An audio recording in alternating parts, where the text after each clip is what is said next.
ప్రత్తిపాడు మండలం పెద్దిపాలెం బీట్లో ఉన్నటువంటి ఒలిగోగుల అభయారణ్యంలో బాపనదర అనే గ్రామంలో నాలుగు రోజుల క్రితము పెద్ద పులి సంచరించి ఒక సంవత్సరం వయసున్న ఆవుదోడిని చంపి తిన్నది. అప్పటి నుంచి అటవీ శాఖ అధికారులు అతి ప్రయత్నంతో రాత్రి పగలు కాకుండా తిరిగిన దాని జాడ తెలియలేదు, ఇక్కడ బయటికి కూడా రాలేదు. ఈ పరిసరాల్లోనే తిరుగుతున్నది, మధ్య మధ్యలో గ్రామస్తులకి కనిపిస్తున్నది.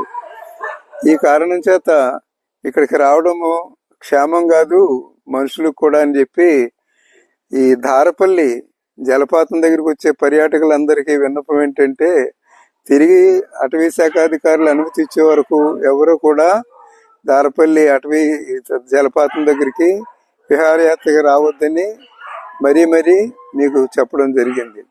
మీ ప్రాణాలకు ముప్పు ఇక్కడికి వచ్చారంటేను.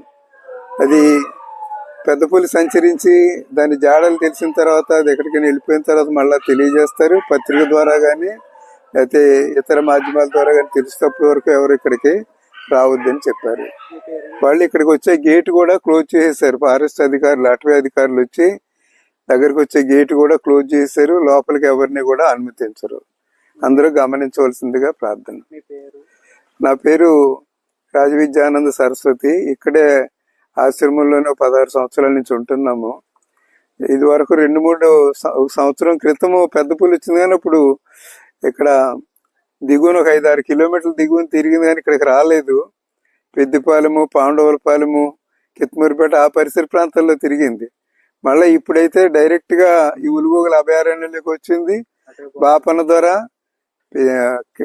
బురదకోట, కేమిర్తిపాడు, ఈ వాటర్ ఫాల్ ఉన్న దగ్గర, జలపాతం ఉన్న దగ్గర, ధారపల్లి ఈ పరిసరాల్లోనే తిరుగుతుంది. కాబట్టి గమనించి మీ సేఫ్టీ గురించి మీరు ఇక్కడికి రాకుండా ఉంటే మంచిదని చెప్పడం జరుగుతున్నది. మరి అది బాపనదరలో దూడ కరిసిందండి.